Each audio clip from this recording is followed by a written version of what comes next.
MSI math technical চ্যানেলের পক্ষ থেকে অধ্যায়ভিত্তিক ধারাবাহিক সৃজনশীল প্রশ্ন সমাধান লেকচারে সবাইকে স্বাগত জানাচ্ছি এবং শুরু করছি অষ্টম শ্রেণীর বীজগণিতীয় ভগ্নাংশ অধ্যায় 5.2 সৃজনশীল প্রশ্ন নম্বর 10। এই অধ্যায় থেকে এর পূর্বে আমরা আরও 9টি সৃজনশীল প্রশ্ন সমাধান করেছি, যেগুলো সবই ছিল তোমাদের জন্য অত্যন্ত গুরুত্বপূর্ণ। যারা তোমরা জেএসসি এবং জেডিসি পরীক্ষার্থী আছো, তাদের জন্য 99% কমন উপযোগী এই সৃজনশীল প্রশ্নগুলো আমরা সমাধান করেছি। তা আশা করছি তোমরা পূর্বের লেকচারগুলোও দেখবে এবং আজকের লেকচারের শেষ পর্যন্ত সাথে থাকবে। আমরা যে 10 নম্বরের সৃজনশীল প্রশ্নটা নিয়েছি আজকে, সেটা হচ্ছে পি সমান দেওয়া আছে এই মানটা, তোমরা এখানে মানটা দেখতে পাচ্ছ।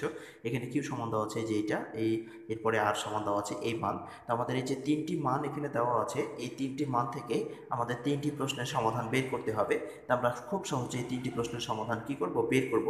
তো প্রথম প্রশ্নটি হচ্ছে, এখানে তোমরা দেখতে পাচ্ছ ক, যে পি কে লঘিষ্ঠ আকারে প্রকাশ করো। অর্থাৎ এখানে পি সমান একটা মান দেওয়া আছে, এই মানটাকে লঘিষ্ঠ আকারে প্রকাশ করতে হবে, ছোট করে নিয়ে আসতে হবে। এরপরে আমাদের যে খ এবং গ নাম্বার প্রশ্নটি আছে, খ নম্বর প্রশ্নটি আছে পি প্লাস কিউকে সরল করো। এখানে পি প্লাস কিউকে সরল করতে হবে। এরপরে গ নম্বরে দেওয়া আছে, দেখাও যে কিউ গুণিত আর ভাগ এক্স স্কোয়ার মাইনাস 9, এরপরে বাই আছে এক্স মাইনাস 1 সমান 1/x-3। এই তিনটি প্রশ্নের সমাধান আমাদের বের করতে হবে। এই প্রশ্নটি খুবই গুরুত্বপূর্ণ, কারণ কুমিল্লা বোর্ডে 2017 সালে এই প্রশ্নটি এসেছিল কেন্দ্রীয় পরীক্ষায়। তো আশা করছি তোমরা অবশ্যই লেকচারটি শেষ পর্যন্ত সাথে থাকবে। যদি সাথে থাকো তাহলে এ ধরনের প্রশ্ন তোমরা কিভাবে সমাধান করবে সেটা তোমরা খুব সহজেই শিখে নিতে পারবে। তো যাকে আমরা প্রথম প্রশ্নটির সমাধান দিয়ে শুরু করব। তো এখন আমরা সমাধান করব ক। দেখো, তো এখানে আমরা ক নম্বর দিয়ে শুরু করছি। কয় আমাদের বলেছিল পি কে সাধারণ লঘিষ্ঠ আকারে প্রকাশ করতে বলেছিল। তো আমরা সমাধান ক দেওয়া আছে পি সমান এই মানটা, অর্থাৎ x square plus 3x minus 4, এরপর x square plus 7x plus 12, এইটা দেওয়া আছে আমাদের। এই মানটাকে আমাদের কি করতে হবে, লঘিষ্ঠ আকারে প্রকাশ করতে হবে। তো আমরা দেখতে পাচ্ছি যে উপরে একটা উৎপাদক হয়েছে, নিচেও একটা উৎপাদক হয়েছে। তো দুটি উৎপাদক আমাদের এখানে করতে হবে। তো আমরা উৎপাদক বের করার নিয়মটা সবাই জানি, তোমরাও জানো, যে শেষের সংখ্যাটাকে এমন দুইটা সংখ্যা দিয়ে গুণ করতে হয় যে সংখ্যাটা দুইটি সংখ্যা গুণ করলে 4 হবে এবং যোগ বিয়োগ করে মধ্যকার সংখ্যাটা আসবে। তো যদি আমরা এখানে 4 এবং 1 গুণ করি তাহলে 4 1 4 হয়, 4 থেকে যদি 1 বিয়োগ করি তাহলে 3 হয়। এই দুইটা হচ্ছে গুণনীয়ক, অর্থাৎ 4 এবং 1 হচ্ছে এইটার গুণনীয়ক। তো এখন আমরা এটা লিখবো, অর্থাৎ x square plus 4x minus x, এখানে মাইনাস দিচ্ছি কারণ 4 থেকে 1 বাদ দিতে হবে। তো এখানে মাইনাস এক্স মাইনাস 4, নিচে আমরা দেখতে পাচ্ছি 12। তো যদি আমরা এই 12কে দুটি গুণনীয়ক নেই, অর্থাৎ 4 এবং যদি আমরা 3 নেই, 3 4 সমান কত হয়, 12 হয়। এরপরে আর যোগ করলে আমাদের 7 হয়ে যায়, অর্থাৎ 4 আর 3 যোগ করলে 7। তো আমরা তো জানি সেই সংখ্যাটাকে এমন দুইটা সংখ্যা দিয়ে গুণ করতে হবে যেন 12 হয়, যেমন 3 আর 4 12 হচ্ছে, এবং যোগ করে এই মধ্যকার সংখ্যাটা চলে আসছে। এটি হলো আমাদের উৎপাদকের মূল কথা। তো এখন আমরা সেটাই করে ফেললাম নিচেও, যে x square plus 4x minus 3x plus 12। তো এখন আমরা উপরের সংখ্যা থেকে কমন নেব, নিচের থেকেও কমন নেব। তো যদি আমরা উপরের সংখ্যা থেকে কমন নেই, অর্থাৎ এই দুইটা এক্সের মধ্যে থেকে একটা এক্স কমন নেই, তাহলে আরও একটা এক্স থাকছে এখানে, যেটা কমন নেব সেটা দিয়ে ভাগ করে দিতে হয়। তো আমরা এখানে এক্স কমন নিয়েছি, তাই এক্স স্কোয়ারকে এক্স দ্বারা ভাগ করলে থাকে আরও একটা এক্স, এরপরে প্লাস এক্স দ্বারা ভাগ করলে থাকছে শুধু 4, এরপরে মাইনাস এখানে 1 কমন নিয়েছি, তাহলে থাকছে এখানে এক্স আর প্লাস মাইনাসে মাইনাসে প্লাস, আর 1 দ্বারা যদি আমরা 4কে ভাগ করি তাহলে 4ই থাকছে। এরপরে নিচে আসি একই অবস্থায়, এখানেও এই দুইটার মধ্যে আমরা এক্স কমন নিয়েছি, তাহলে এক্স প্লাস 4 থাকছে আগের মতোই। এরপরে এখানে আমরা প্লাস 3 কমন নিয়েছি, তাহলে থাকছে এক্স প্লাস এ প্লাস, আর 3 দ্বারা 12কে ভাগ করলে 3 4 12, অর্থাৎ 4 পাচ্ছি। তো আমরা এখানে পেলাম। এরপরে আমরা এখন দেখব, এরপরে আমরা এখানে এই দুইটার মধ্যে থেকে একটা কমন নিব, অর্থাৎ এক্স প্লাস 4 এবং এক্স প্লাস 4, এই দুইটার মধ্যে থেকে আমরা একটা এক্স প্লাস কমন নিয়েছি, তাহলে থাকছে এখানে এক্স মাইনাস 1, যেটাকে সামনে লিখেছি, এটা আমাদের ছোটো মান দেওয়ার সুবিধার্থে আমরা সামনে লিখেছি। এরপরে নিচেও এক্স প্লাস 4, এখানে এক্স প্লাস 4, এই দুইটার মধ্যে থেকে আমরা একটা কমন নিয়েছি, বাকি থাকছে এক্স প্লাস 3। এখন দেখতে পাচ্ছ তোমরা যে এটা একই সংখ্যা, এক্স প্লাস 4, এটাও দুইটা আমরা কী করতে পারি, উপর নিচ কেটে দিতে পারি, তাহলে থাকছে এখানে x minus 1 by x plus 3, তো x minus 1 by x plus 3। এটি হলো আমাদের এই লঘিষ্ঠ আকার। এটাই হলো আমাদের কয়ের সমাধান, যা লঘিষ্ঠ আকারে আমরা প্রকাশ করে নিলাম। এরপরে আমরা খ নম্বর প্রশ্নটি সমাধান করব। আশা করছি তোমরা খ নম্বর প্রশ্নটিও খুব মনোযোগ সহকারে দেখবে। এখানে খ নম্বর প্রশ্নে আছে পি প্লাস কিউকে সরল করো। তো আমরা সমাধান দেওয়া আছে পি সমান এটা। তো এখানে পি সমান দেওয়া ছিল x square plus three x minus four, এরপরে নিচে ছিল x square plus seven x plus বারো। তো এই মানটাকে সমাধান করে আমরা ক নাম্বারে পেয়েছিলাম যে x minus one by x plus three. এটা ক থেকে পাই লিখেও দিয়েছি যে আমরা এটাকে উৎপাদক বিশ্লেষণ করার পরে ক থেকে যে মানটা পেয়েছিলাম। তো এটাকে আর বারবার করতে হবে না, আমরা এটাকে লিখে দেবো ক থেকে পাই। লিখে দিয়েছি x minus one by x plus three. এরপর আমরা কিউ এর মানটা বের করব, যেহেতু আমাদের এখানে শুধু পি প্লাস কিউ বা দুইটি মান লাগবে, তো সেজন্য আমরা এখন কিউ এর মানটা বের করে নেব। তো এখানে আমাদের কিউ এর যে মানটা ছিল অর্থাৎ x square plus two x minus three, এরপর x square plus six x minus seven, এইটাকেও আমরা উপরে একটা উৎপাদক হয়েছে, নিচেও কিন্তু উৎপাদক হয়েছে। আমরা এখন দুইটাকেই উৎপাদক করে নেব। অর্থাৎ যদি আমরা উৎপাদক বলতে একটু আগেই বললাম যে এই নিয়মে করতে হয়, অর্থাৎ সেই সংখ্যাটাকে এমন দুইটা গুণনীয়ক দিয়ে গুণ করতে হয় যেন সেই সংখ্যাটা হয় আর যোগ বিয়োগ করে মধ্যকার সংখ্যাটা আসে। তো যদি আমরা এখানে তিন এবং এক গুণ করি তাহলে আবার কি হচ্ছে, তিন হচ্ছে, এবং তিন থেকে যদি আমরা এক বাদ দিই তাহলে হচ্ছে কত, টু। তো এই হলো আমাদের দুইটা গুণনীয়ক। তো আমরা এটা উপরে করে ফেললাম, অর্থাৎ x square plus three x minus x, তিন একে তিন, অর্থাৎ তিন থেকে এক বাদ দিলে আবার টু হয়, তো সেজন্য এটা মাইনাস থ্রি। আর নিচে হচ্ছে সাত। তো যদি আমরা সাতের গুণনীয়ক নিয়ে সাত গুণিত এক তাহলে হচ্ছে কত, সাত। আর সাত থেকে যদি আমরা এক বাদ দিই তাহলে হচ্ছে কত, ছয়। তো এই নিচেরটা হলো এটা। তো এইভাবে আমরা গুণ করব। তো এখানে আমরা এটা করলাম, অর্থাৎ x square plus seven x minus seven. এরপরে আমরা উপরে দুইটা সংখ্যার মধ্য থেকে একটা কমন নিব, এক্স কমন নিলাম। তো যেটা কমন নেই সেটা দিয়ে উপরে যে সংখ্যাগুলো থেকে কমন নিব ওখানে ভাগ করে দেব। অর্থাৎ এক্স থেকে আমরা এক্স স্কোয়ার এক্স কমন নিয়েছি, তাহলে এক্স স্কোয়ারকে এক্স দ্বারা ভাগ করলে আরও একটা এক্স থাকে, এরপরে প্লাস এইটা দ্বারা ভাগ করলে আরও থ্রি থাকে। এরপরে মাইনাস ওয়ান কমন নিলাম, তাহলে থাকছে এক্স প্লাস মাইনাসে প্লাস থ্রি। এরপরে নিচেও একই অবস্থা, আমরা এই দুইটার মধ্যে থেকে এক্স কমন নিলাম, তাহলে থাকছে এক্স প্লাস সেভেন। এরপর এখানে মাইনাস ওয়ান কমন নিয়েছি, তাহলে থাকছে এক্স মাইনাসে প্লাস সেভেন, অর্থাৎ এক্স প্লাস সেভেন। তো এখন আমরা এই দুইটার মধ্যে থেকে একটা কমন নিব, আর বাকি যেটা থাকবে, এরপরে এই দুইটার মধ্যে থেকে একটা কমন নেব, তারপরে বাকি যেটা থাকবে। তো এখন দেখো আমরা এটা খুব সহজে করে ফেলবো। তো এখানে আমরা সেটাই করলাম, অর্থাৎ আমরা এই দুটো এক্স প্লাস থ্রির মধ্যে থেকে একটা এক্স প্লাস থ্রি কমন নিয়েছি, তাহলে থাকছে এক্স মাইনাস ওয়ান। এর নিচেও এক্স প্লাস সেভেন, এখানে এক্স প্লাস সেভেন, দুইটার মধ্যে থেকে আমরা একটা এক্স প্লাস সেভেন কমন নিয়েছি, আর থাকছে তাহলে এই এক্স মাইনাস ওয়ান। তো এখানে এক্স মাইনাস ওয়ান কী করতে পারি, কেটে দিতে পারি। তাহলে আমরা কিউ সমান কী পাচ্ছি, আমরা কিউ সমান পাচ্ছি যে এক্স প্লাস থ্রি ভাগ এক্স প্লাস সেভেন, এই মানটা আমরা পেলাম কিউ সমান। আর পি এ আমরা একটা মান পেয়েছিলাম। এখন এই দুইটি মান যেহেতু আমাদের যোগ করে সরল করতে বলেছিল, এখন আমরা প্রদত্ত রাশি লিখে আমরা এটাকে যোগ করে মানগুলো বসাবো। তো এখানে আমাদের প্রদত্ত রাশি ছিল পি প্লাস কিউ। তো পি এর মান পেয়েছি আমরা x minus one by x plus three. এরপরে কিউ এর মান পেয়েছি আমরা এক্স প্লাস থ্রি ভাগ এক্স প্লাস সেভেন।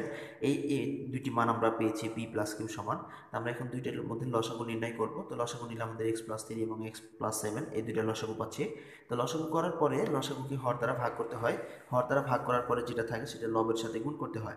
তো আমরা এখানে লসাগু পেয়েছি এটা দ্বারা যদি এই হর দ্বারা যদি ভাগ করি তাহলে এক্স প্লাস থ্রি আর এক্স প্লাস থ্রি বাদ যাবে, তাহলে থাকবে এক্স প্লাস সেভেন।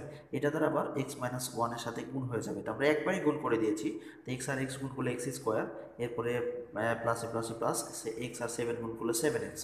এরপরে আছে কি এখানে, এবার আমরা প্লাস এই সেভেন দ্বারা গুণ করবো, তাহলে মাইনাস এক্স, এরপরে মাইনাস সেভেন আমরা একবারই গুণ করে দিয়েছি এখানে এটা। তো দেখো এরপরে প্লাস, এটা আমরা একবারই এটার সাথে কি করে দিয়েছি, গুণ করে দিয়েছি। এরপরে হচ্ছে প্লাস, তো এখানে অর্থাৎ প্রথমে এক্স দ্বারা দুইটাকে করলাম, এরপরে মাইনাস ওয়ান দ্বারা এখন দুইটাই করলে কি হবে, মাইনাসে ওয়ান আর এক্স গুণ করলে মাইনাস এক্স, এরপরে মাইনাস ওয়ান দ্বারা সেভেনকে গুণ করলে মাইনাস সেভেন হবে। এরপরে প্লাস আছে প্লাস দিলাম, এরপরে আমাদের এক্স প্লাস সেভেনটা বাদ হবে, থাকবে এক্স প্লাস থ্রি। তো এটা আবার উপরের সাথে গুণ হবে। তো যদি গুণ করি তাহলে কি হবে, এক্স এক্সে গুণ করলে এক্স স্কোয়ার, এরপরে এক্স দ্বারা থ্রি গুণ করলে থ্রি এক্স, এরপরে প্লাস আছে প্লাস দিলাম, থ্রি দ্বারা এক্সে গুণ করলে থ্রি এক্স, এরপরে থ্রি দ্বারা থ্রিকে গুণ করলে নাইন। এই হলো আমাদের এটা। তো এখন আমরা দেখতে পাচ্ছি যে এখানে এক্স স্কোয়ার একটা, এখানে একটা, তাহলে থাকছে টু এক্স স্কোয়ার, এটা লিখে ফেললাম। এরপর এখানে আছে সেভেন এক্স, থেকে একটা এক্স যদি আমরা বাদ দিই তাহলে হচ্ছে ছয় এক্স। তো এখানে ছয় এক্স আর এখানে হচ্ছে ছয় এক্স, তাহলে বারো এক্স। এই তিনটা ছয়টা, আর এখানে একটা বাদ দিয়েছিলাম তাহলে আরও এখানে ছয়টা, তো ছয় ছয় কত, বারো এক্স। এরপরে মাইনাস সেভেন, এখানে আছে মাইনাস সেভেন, আর এখানে আছে প্লাস নাইন। তো নাইন থেকে যদি আমরা সেভেন বাদ দিই তাহলে থাকছে কত, টু। আর প্লাসের চিহ্নটা যেহেতু বড়, আর নিচে যা ছিল ঠিক তাই আছে। এটাই হয়ে গেল আমাদের কি, এই সরল, অর্থাৎ ক্ষয়ের উত্তরটি আমাদের এখানেই শেষ। এরপরে আমরা গ নম্বরের যে প্রশ্নটি আছে, গ নম্বরের প্রশ্নটি এখন সমাধান করব। তো এখানে গ নম্বর আমাদের দেখাও যে কিউ গুণিত আর ভাগ x square minus 9/x minus 1 এটা আছে, এটা সমান আমাদের 1/3 প্রমাণ করে দেখাতে হবে। তারপর এটা প্রমাণ করব। তো সমাধান দেওয়া আছে আমাদের কিউ সমান মান এটা আমরা খতে সমাধান করে পেয়েছিলাম x+3/x+7 এই মানটা আমরা পেয়েছিলাম এই ক্ষয়ে সমাধান করার পরে। এরপরে আমরা আর সমান দেওয়া আছে, যেহেতু এখানে আমাদের কিউ এবং আর এর মানের প্রয়োজন, তাই কিউ এর মানটা তো পেয়েছি অলরেডি, এখন আমরা আর এর মানটা বের করে নেব। তো আর সমান দেওয়া আছে x² + 12x+35 আছে এখানে, আর এখানে আছে নিচে x² + 4x-5। তো এই মানটাকে আমরা কি করব, বের করে নেব। তো আমরা এটা দেখতেই পাচ্ছি যে একটি প্রথমে উৎপাদক হয়েছে, তাই এটাকে আমরা উৎপাদক বিশ্লেষণ করে এই মানটা বের করে নেব। তো যদি আমরা এটাকে উৎপাদক করি তাহলে শেষ সংখ্যাকে এমন দুইটা গুণনীয়ক দিয়ে গুণ করতে হবে যেন শেষ সংখ্যা হয় এবং যোগ বিয়োগ করে মধ্যকার সংখ্যাটা আসে। তো 35কে যদি আমরা দুইটা গুণনীয়ক নিই তাহলে পাচ্ছি কত, 7 এবং 5, অর্থাৎ 5 7 কত 35 এই পাচ্ছি, আর 7 5 যোগ করলে পাচ্ছি আমরা কত 12। তো এই হলো আমাদের উপরের সংখ্যার গুণনীয়ক। তো এখন আমরা ওইটা করলাম, অর্থাৎ x² + 7x+5x+35, এরপরে হচ্ছে কত x² + 5x-x-5, অর্থাৎ 5কে আমরা গুণনীয়ক নিয়েছি 5 এবং 1, অর্থাৎ 5 গুণিত 1 যদি গুণ করি তাহলে হচ্ছে কত 5। আর যদি এটাকে এই 5 থেকে আমরা এটাকে 5 থেকে 1 বাদ দিই তাহলে হচ্ছে কত 4। তো এই হলো আমাদের নিচেরটা। তো এখানে আমরা সেটাই করলাম, অর্থাৎ x² + 5x-x-5। এখন আমরা উপরের সংখ্যা থেকে এই দুইটা থেকে কমন নিব x, তো x কমন নিলে থাকছে x+7, এরপরে +5, এই দুইটার মধ্যে থেকে আমরা 5 কমন নিলাম তাহলে থাকছে x, আর 5 দিয়ে এটাকে যেটা কমন নিব সেটা দিয়ে উপরে ভাগ করে দিতে হবে। আমরা এখানে 5 কমন নিয়েছি তাহলে থাকছে x +a+a+, এরপরে 5 দ্বারা 35কে ভাগ করলে 5 7 35। নিচের অবস্থাও একই, আমরা এই দুটোর মধ্যে থেকে x কমন নিলাম তাহলে থাকছে x+5, এরপর এখানে -1 কমন নিয়েছি তাহলে থাকছে x -a এই 1 দ্বারা এই 5কে ভাগ করলে তো 5ই হয়। তো এটা পেলাম। এরপরে আমরা কি করব, দুইটার মধ্যে থেকে একটা করে কমন নিয়ে ফেলবো। এরপরে আমরা এখানে দুইটার মধ্যে x+7 ছিল, আমরা x+7 কমন নিয়েছি দুইটার মধ্যে থেকে একটা, আর বাকি ছিল x+5, যেটাকে সামনে লিখেছি। এরপরে এটাও একই অবস্থা, x+5 দুইটা একই, তো দুইটার মধ্যে থেকে একটা কমন নিয়েছি আর বাকি থাকছে x-1। তো এখন আমরা দেখতে পাচ্ছি এখানে যে x+5 এবং x+5 উপর নিচ কেটে দিতে পারি, তাহলে থাকছে উপরে x+7 আর নিচে থাকছে x-1, অর্থাৎ আর সমান পেলাম আমরা x+7 ভাগ x-1, এই যে মান, এই মানটা পেলাম। আর কিউ তো আমরা পেয়েছিলাম পূর্বেই, তো এখন আমরা প্রদত্ত রাশিটি লিখবো, অর্থাৎ বাম পক্ষ যেটা আমাদের ছিল এই বাম পক্ষটা লিখে আমরা মানগুলা বসাবো। তো বাম পক্ষ ছিল আমাদের এখানে যে লেফট সাইড, আমরা ধরে নিলাম বাম পক্ষ কিউ গুণিত আর ভাগ x² - 9/x-1 এটা। তো এখন আমরা কিউ এর মান পেয়েছিলাম x+3/x+7, এটা কিউ এর মান পেয়েছি, এবং আর এর মানটা পেয়েছি আমরা একটু আগে বের করলাম x+7 ভাগ x-1, এরপর ভাগ আছে দিলাম, এটা যা ছিল এই যে এখানে x² আছে x² দিলাম, আর এই 9টাকে আমরা কি করেছি -3-এর উপর স্কোয়ার করেছি, মানে 3-এর উপর স্কোয়ার করলে 3 3-কে আবার কি হয়ে যায় 9 হয়ে যায়, আর নিচে আছে x-1। তো এখন আমরা কি করব, এখানে x+3 আছে ঠিক আছে, এই গুণ এটাও আছে, এটাও আমরা এখানে যদি আমরা একটা কাজ করি যে এই উপরের সাথে উপরেরটা গুণ করে দেই, নিচের সাথে নিচেরটা গুণ করে দেই। তো প্রথমে আমরা দেখতে পাচ্ছি যেখানে x+7 এটা উপর নিচ কেটে যায়, তাহলে এটা কেটে গেলে থাকছে কত x+3 আর নিচে থাকছে x-1। তো এখানে এটাই করে ফেলেছি, অর্থাৎ x+3 ভাগ x-1, আর ভাগ চিহ্নটাকে আমরা গুণে পরিবর্তন করে দিলাম। তো যদি আমরা ভাগ চিহ্নকে গুণে পরিবর্তন করি তাহলে নিচের মানটা চলে যায় উপরে আর উপরের মানটা চলে আসে নিচে। আমরা এই নিচের মানটা উপরে লিখেছি, অর্থাৎ x-1 নিচের মানটা উপরে চলে গেল আর উপরের মানটা নিচে চলে আসবে। তো এখানে x² minus a² minus b² সূত্র হয়েছে, তাই একবারই আমরা সূত্রটা প্রয়োগ করে ফেলেছি, অর্থাৎ a + b * a - b এটাকে করে ফেললাম।